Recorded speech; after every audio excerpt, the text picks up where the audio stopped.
pahingi pa isa. Promise, last na to. Nabubulol na salita ng lasing na si Natasha na halatang may tama na. Pinigilan pa siya ng mga kabarkada. Ngunit hindi na kayang sawayin pa. Ang masama pa, kung sino-sino na lang ang hinahalikan ng babae kapag nalalasing ito. Third year college si Natasha, ngunit eto, gabi-gabing laman sa mga club at resto bar. Paglalasing at party gabi-gabi ang naging routine ng buhay niya imbis na mag-aral. Walang pumipigil sa kanya dahil busy sa trabaho ang mga magulang niya sa ibang bansa. Every 3 years lang kung magbakasyon sa Pilipinas ang mga ito. Hanggang 1 buwan lang din naman ang itinatagal ng mga magulang nila sa Pilipinas. Kaya naman, malayang-malaya si Natasha na gawin ang lahat ng gusto niya. Kahit si Natalia na kanyang kakambal, walang magawa sa pagkalakwatsera ni Natasha. Sobrang magkasalungat ang ugali ng kakambal ni Natasha na si Natalia.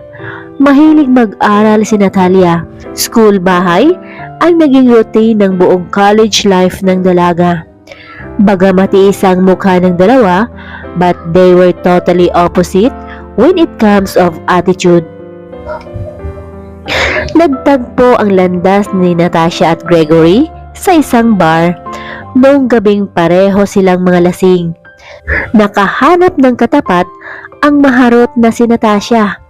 Sinamantala naman ni Gregory ang kaharutan ng babaeng si Natasha. Sino bang babaeng yan, pre? Tanong ni Gregory sa kaibigan niyang si Christian na siyang may-ari ng bar. Not lang naman ang naririnig kong tinatawag sa kanya, pre. Maganda sana, kaya lang nag-iibang ugali niyan kapag nalalasing. Kahit sino na lang hinahalikan. Nailing na salita ni Christian. Oh, really? Natatawang tugon naman ni Gregory habang hindi inaalis ang tingin sa babaeng kanina pa pabalik-balik sa gitna ng floor para sumayaw. Bawat sayaw nito, iba-ibang lalaki ang naging kapareho. You must watch, pre. She is now starting. Pabulong na wika ni Christian. Hindi na malaya ni Gregory na nasa tabi na pala niya ang babaeng kanina pa niya sinusundan ng kanyang mga mata. Nakapulupot na kaagad ang mga braso nito sa liig ng lalaki. Hindi pa nga nakapagsalita si Gregory na una nang sinakop ng babae ang mga labi niya na siya namang tinutugon kaagad ni Gregory. Siya pa ba? Ibabae lang wala sa kanya. Napapailing na lang si Christian habang sinusundan ng tingin ng dalawang palabas ng bar. Walang kamalay-malay ang mga kabarkada ng babae kung saan na nagtungo ang maharot nilang kabarkada. Anyway, hindi naman iyon ang unang may nangyari sa babae. Kung kaya, sanay na ang mga kabarkada niya kung bigla na lang itong maglalaho. Patuloy lang sa pag-enjoy ang mga katropa ni Natasha. Di wala man lang bakas ng pag-alala ng mga ito dahil alam nila na sa mga oras na iyon, nasa langit na si Natasha. Acting like usual lang si Natasha kinabukasan. Saan ka naman natulog kagabi, sis? Irritabling tanong ni Natalia. Halos gabi-gabi nang hindi nakatulog ng maayos si Natalia dahil sa pag-alala sa kanyang kakambal. Walang gabing hindi umuwi ito ng lasing. Minsan, inuumaga pa. Katulad nito ngayon, inuumaga na naman ang uwi ang magaling niyang kakambal. Pero si Natasha, parang wala lang narinig. Tuloy-tuloy lang ito sa pagpasok sa kwarto nito at natulog maghapon. Ang kapatid niyang pasaway, tuluyan ang tumigil sa pag-aaral. Hindi naman niya maaring itago sa kanyang mga magulang ang ginagawa ng kanyang kakambal na si Natasha. Dahil sa ginawa ni Natalia, kinamuhian ni Natasha ang kakambal niya. Kulang na lang isumpa niya ito. Ngunit, naninindigan si Natalia na tama lang ang kanyang ginawa. Dahil sa puntong ito, napuno na talaga si Natalia. Sawang-sawa na siya sa katatakip sa masamang ginagawa ng kakambal. Sana lang hindi pa siya nahuli sa pagdisiplina nito. Si Natalia ang sinisisi ni Natasha kung bakit nawalan siya ng allowance mula sa kanilang mga magulang. Naging mortal na kaaway ni Natasha ang kakambal niyang si Natalia, magbuhat ng isinumbong nito sa kanilang mga magulang ang mga pinagagawa ni Natasha. Samantala, ilang gabi nang pabalik-balik si Gregory sa club ng kaibigang si Christian, ngunit bigo siyang makita muli ang babae. Kahit si Christian, nagtataka na rin dahil hindi na nakasama ng tropa si Natasha. Why are you keep on asking about her, pare? Do you have special feelings towards her? Akusasyon ni Christian na talaga namang nagpatigil sa malalim na iniisip ng binata. No, it will never happen, pre. Katulad sa'yo, nagtataka lang din ako. Palusot pa ni Gregory. Which is, totoo naman talaga. Nakapagtataka lang. Imbis na iisipin niya ang naglahong babae, ibinaling na lang niya sa ibang babae ang kanyang atensyon para makalimutan ng tuluyan ang babaeng nagngangalang Nat. Bahagyang naglaylo si Gregory sa pangahunting ng mga babae nung sumunod na mga buwan. Kailangan niyang mag-focus muna sa pag-aaral dahil graduating na siya sa taon na iyon. Kailangan niyang galingan dahil sa kanya ipapasa ng kanyang daddy ang posisyon ng pagka-presidente 3 taon mula ng kanyang graduation. Sa kabilang banda, itinuloy ni Natasha ang kanyang pagbubuntis dahil na rin sa pakiusap ni Natalia. Tandang-tanda pa ni Natasha kung papaano nagmamakaawa si Natalia na huwag lang ipalaglag ang bata. Dahil wala namang kinalaman ang bata sa naging pagkakamali ng mga magulang at isa pa, pamangkin niya ito. Kaya naman, gano'n na lang ang konsensyang nararamdaman ni Natalia sa kanyang pamangkin kung sakaling natuloy ang binabalak ni Natasha na ipalaglag ito. Hinding-hindi mapatawa ni Natalia ang sarili kung nabigo si Natalia na pigilan si Natasha sa masamang binabalak nito sa kanyang dinadala. Salamat sa Diyos at napakiusapan niya ang kanyang kakambal na ituloy ang pinagbubuntis sa isang kondisyon. Aangkinin niya ang bata. Sa madaling salita, si Natalia ang kilalaning nanay ng batang isisilang ni Natasha. Hindi pa doon nagtapos ang pagsubok ni Natalia dahil kambal ang batang dinadala ni Natasha. Biruin mong 2 buhay sana ang mapatay ni Natasha kung nagkataon. Kinikilabutan si Natalia habang iniisip ang maaaring magkahinatnan ng kanyang mga pamangkin. Walang alam ang kanilang mga magulang sa pagbubuntis ni Natasha. Ayaw ni Natalia na mag-alala pa ang mga ito habang nagtatrabaho sa ibang bansa. Anyway, malalaman din naman ng mga magulang nila dahil next year magbabakasyon na naman ang mga ito. Sana lang hindi mabigla ang mga magulang niya. Aniya pa ni Natalia na punong-puno ng pag-alala. Samantala, sobrang relax lang si Natasha. Naisip ng babae na sa pagkakataong ito, siya na ang magiging mabango sa mga mata ng kanilang mga magulang. Sigurado siya na magiging malaking kasiraan kay Natalia ang pagkakaroon nito ng anak. Isang semester na lang sana matatapos na ni Natalia ang kursong pinapangarap niya, ang kursong Business Management. Pero dahil sa responsibilidad na kailangan niyang saluhin mula kay Natasha, sigurado siyang hindi na niya magawang matapos pa ang kolehiyo. Tila ba nagkatotoo naman ang iniisip ni Natasha? Nagawang itakwil si Natalia ng kanyang mga magulang ng ganoon kabilis. Sobrang nabigla ang mga magulang ni Natalia at Natasha nang malat ng may anak na palang paborito nilang si Natalia. Hindi lang isa, kundi kambal pa. ang ikinasasama ng loob ng parents ni Natalia kung bakit naglihim ito sa kanila ng mga magulang. Hindi akalain ni Ginang Sandra na mangyari kay Natalia ang ganitong pagsubok dahil ang totoo, mas matatanggap pa niya kung kay Natasha nangyari. Pero ang laking kabaliktaran, kaya naman sobra ang pagkadismaya ng mga magulang ni Natalia. Naglaho ang pag-asa nilang maabot ng kanilang anak ang pinapangarap. Hindi nila lubos akalain na si Natalia pala ang magdadala ng labis na kahihiyan sa buong pamilya. Wala ni isang salita silang narinig mula kay Natalia.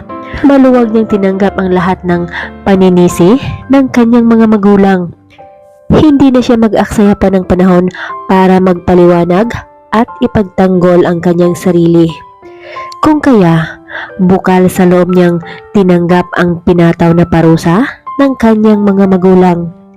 Sinikap niyang palakihin ang kambal na mag-isa. Sa ngayon, baliktad na ang naging sitwasyon ng magkapatid na si Natalia at Natasha. Samantalang feeling safe naman si Natasha. Hindi man lang siya nagtangkang tulungan ang kakambal para matanggap ng mga magulang nila ang kasalanan kuno ng kapatid. Sa halip, lihim pang natuwa ang babae dahil sa kanya na ngayon pumabor ang pagkakataon. Mas lalo pang nanggalaiti ang mga magulang ng dalaga dahil wala man lang siyang maiturong ama ng kanyang mga anak. Kung ano-ano na lang ang trabahong pinasok ni Natalia para lang matustusan ang pangangailangan ng kambal. Sobrang laki ang pasasalamat niya sa matandang byuda na nag-iisa na rin sa buhay, si Lola Melay. Si Lola Melay ang siyang may-ari ng maliit na apartment na inuupahan ngayon ni Natalia. Dito siya nakahanap ng maliit na mauupahan mula nung pinalaya siya ng kanyang mga magulang sa kanilang tahanan. Salamat sa matalik niyang kaibigan na si Paula na hindi siya iniwan sa panahon ng kanyang kagipitan na katulad nito. Si Lola Melay ang matyagang nag-aalaga sa kambal habang pumapasok si Natalia sa isang call center gabi-gabi. Tumutulong din si Paula sa pag-alaga sa kanyang mga inaanak kapag day off niya. Doble ang expenses ng mga bata dahil nga kambal ang mga ito. Kung kaya, kailangan pa niya ng makahanap ng isa pang trabaho, pandagdag income para sa kanilang mag-iina. Hindi pala ganun kadali ang maging single mom, lalo pa at kambal ang magiging anak mo.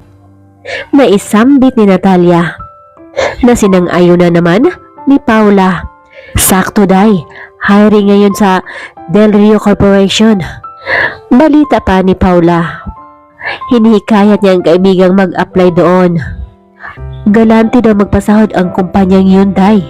Eksaheradong kwento ni Paula. Ngunit, nag-aalangan si Natalia dahil hindi naman siya nakapagtapos. Wala namang mawawala kung subukan mo lang, day. Malay natin, matanggap ka, matalino ka naman, at masipag rin magtrabaho. Pampalakas loob pa ng wika ni Paula. Dahilan upang maglakas ng loob nga ang dalaga na sumubok. Isang magandang balita ang inuwi ni Natalia.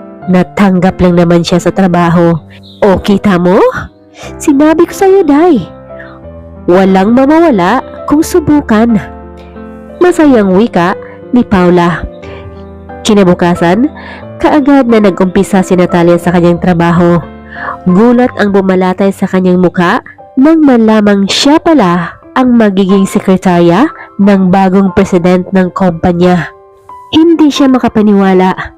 Papaano siya napiling sekretarya? She has no experience at isa pa, undergraduate lang siya. Relax ka muna, Natalia. May mali dito sa isip ng dalaga.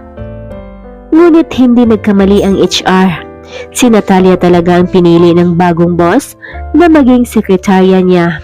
Natuwa si Natalia, pero naroon pa rin ang labis na pangamba na baka hindi niya magampanan ng maayos ang tungkulin dahil kulang nga siya sa kaalaman. na kayo kong binati ng dalagang bagong boss. Tanda ng paggalang. Habang si Mr. Del Rio naman, mataman lang na tinitigan ang babaeng animo na hipnotismo siya sa aura na taglay ng dalaga.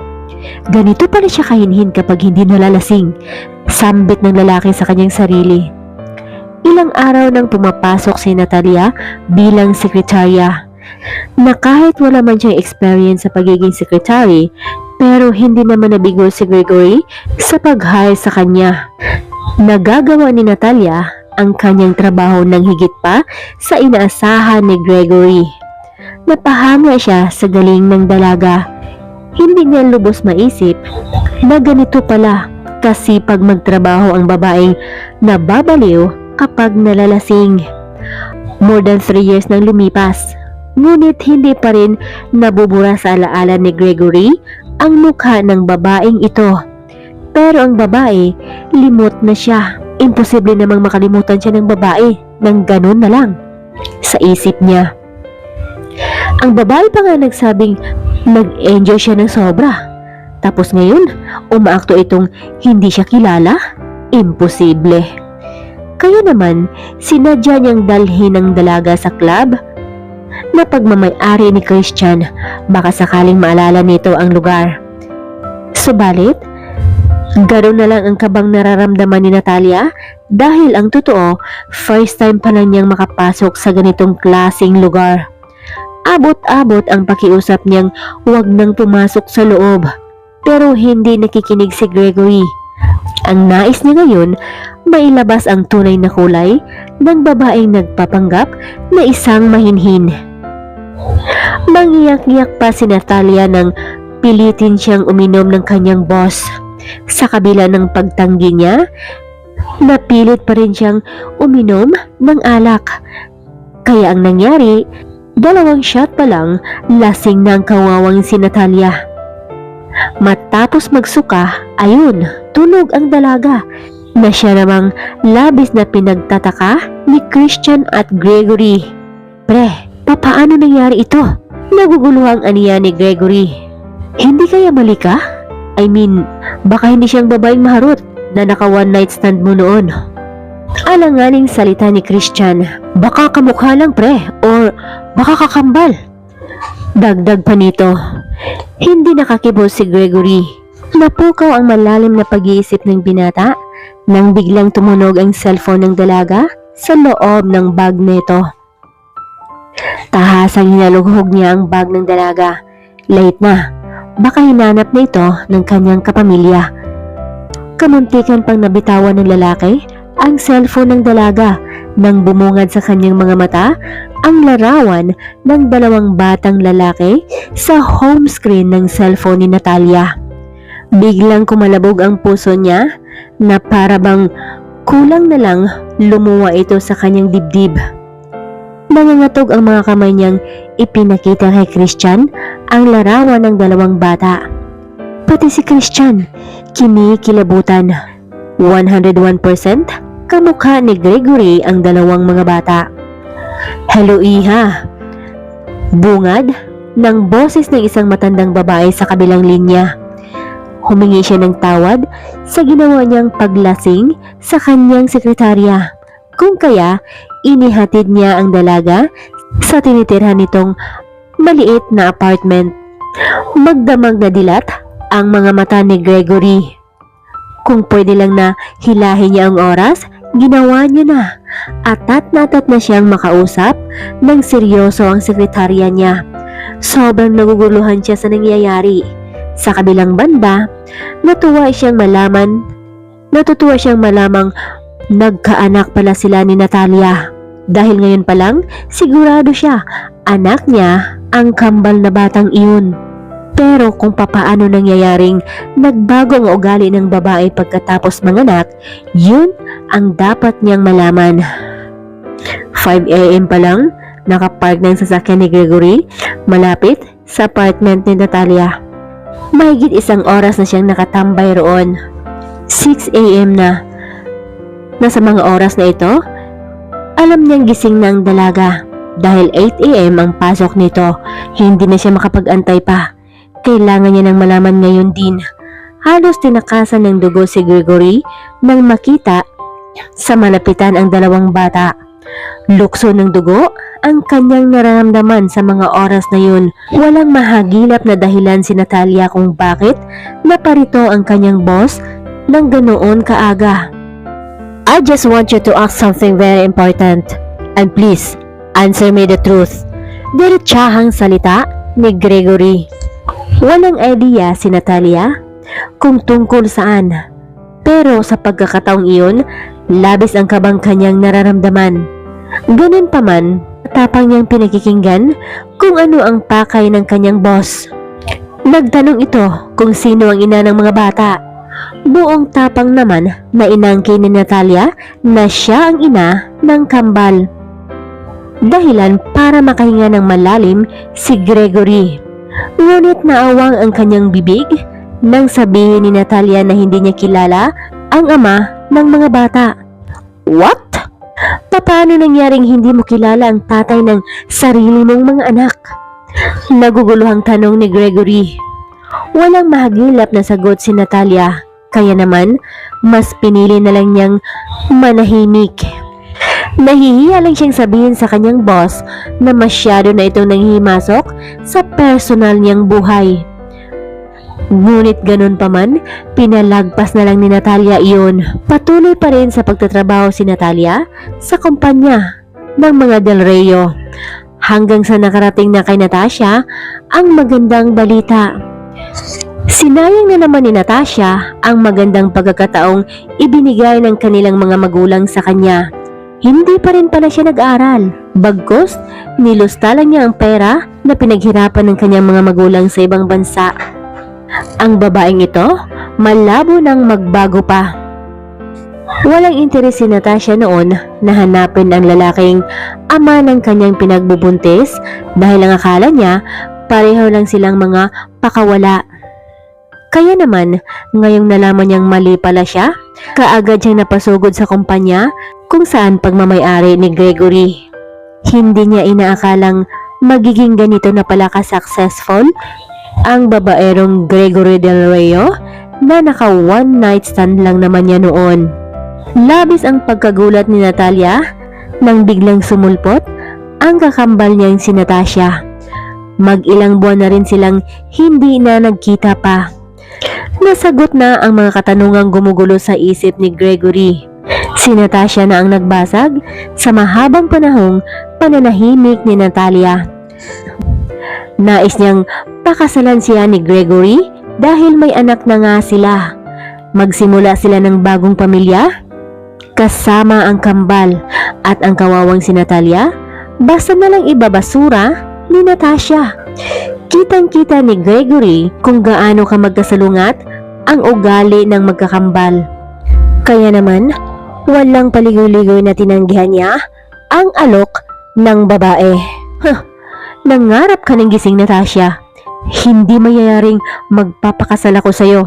Gagawin kong lahat upang tuluyan ka ng mawala ng karapatan sa sarili mong mga anak. Kung ako sa'yo, lumayo na ako ngayon din bago pa kita ipakaladkad sa magwadya ko. Isa kang walang kwentang ina. Matapos mo ipaako sa iba ang sarili mong mga anak, ngayon, babalik ka at basta mo na lang sila kunin ng ganun-ganun na lang. Hindi mo man lang naisip na sinira mo na ang buhay ng kakambal mo. Untag ni Gregory na punong-puno ng pagkainis. Si Gregory na rin ang nagsalaysay sa mga magulang ni Natalia sa buong pangyayari. Nagsisising humingi ng tawad ang mga magulang ni Natalia.